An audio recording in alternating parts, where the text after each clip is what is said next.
Buenos días a todos. Qué alegría que hoy nos acompañen. Hoy con ustedes Milena Torres. La batalla contra la impaciencia. En las escrituras hay un número considerable de historias y personajes que nos muestran las luchas que como seres humanos llevamos en relación a la impaciencia. Estas luchas y acciones tomadas por los personajes bíblicos se traducen en aprender a confiar y esperar en las promesas de Dios. ¿Te has preguntado si realmente estás confiado y seguro de que Dios cumplirá su promesa, o has intentado acelerar los tiempos y con tus fuerzas hacer lo que estás esperando que se cumpla? A continuación voy a mencionar algunos casos donde se libraron batallas contra la impaciencia o se tomaron acciones en las fuerzas del hombre y como ende sus consecuencias. En algunos casos se fue fiel y se siguió esperando, mientras en otros se fue impaciente. El primer caso es el de Abraham y Sara, en el libro del Génesis. Dios le prometió a Abraham descendencia.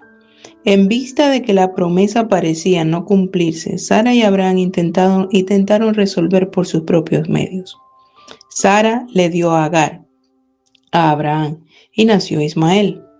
Dios al final cumplió su promesa y nació Isaac, pero hasta hoy en día la humanidad ve las consecuencias de esta decisión.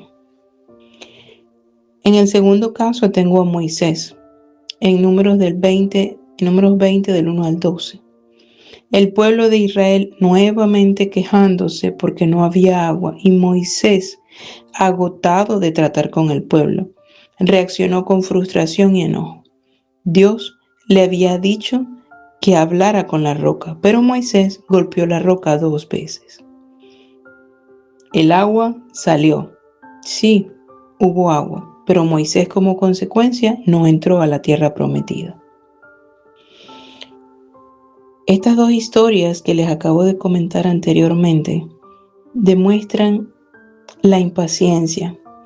La impaciencia que en cada uno de los casos prevaleció sobre la fe y la confianza y en esperar en el proceso de Dios, en los tiempos de Dios. Las siguientes dos historias muestran lo contrario.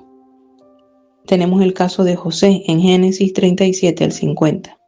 José tuvo sueños cuando era joven que indicaban que algún día tendría una posición de autoridad, pero en lugar de cumplirse rápidamente, sus hermanos lo vendieron, terminó como esclavo, luego fue acusado y pasó a ser encarcelado. Tuvo que esperar años. Sin embargo, José se mantuvo fiel. Finalmente Dios lo levantó hasta convertirlo en gobernador de Egipto y volver a ver a su papá y reconciliarse con sus hermanos.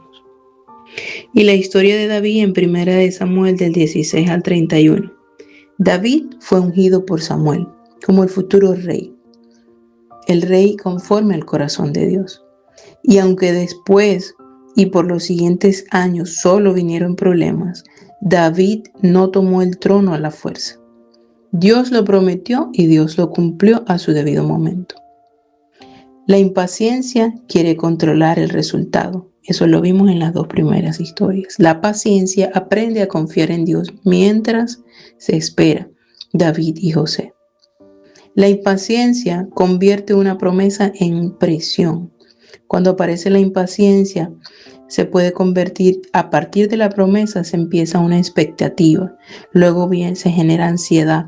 Esa ansiedad se traduce en control, querer controlar la situación en nuestras propias fuerzas y como consecuencia tomamos decisiones impulsivas. Aclaremos también que la paciencia no significa pasividad, porque por ejemplo, David, mientras esperó su vida como rey de Israel, él no estuvo sentado esperando que mágicamente apareciera y se le entregara el reino. Mientras David esperaba, él luchó batallas, él protegió a personas, tomó decisiones, desarrolló un liderazgo, fortaleció relaciones y aprendió a gobernar. Pero sobre todo lo anterior, David adoró y buscó a Dios.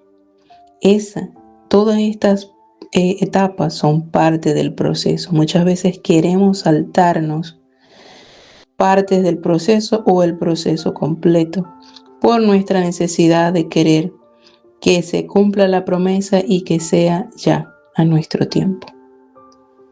Oremos.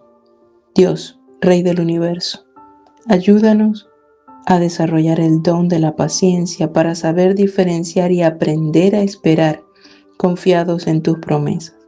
Ayúdanos a confiar en el proceso y a no dejar que la ansiedad nos lleve a querer controlar y tomar decisiones impulsivas que nos alejen de tu propósito y del cumplimiento de tu palabra en nuestra vida.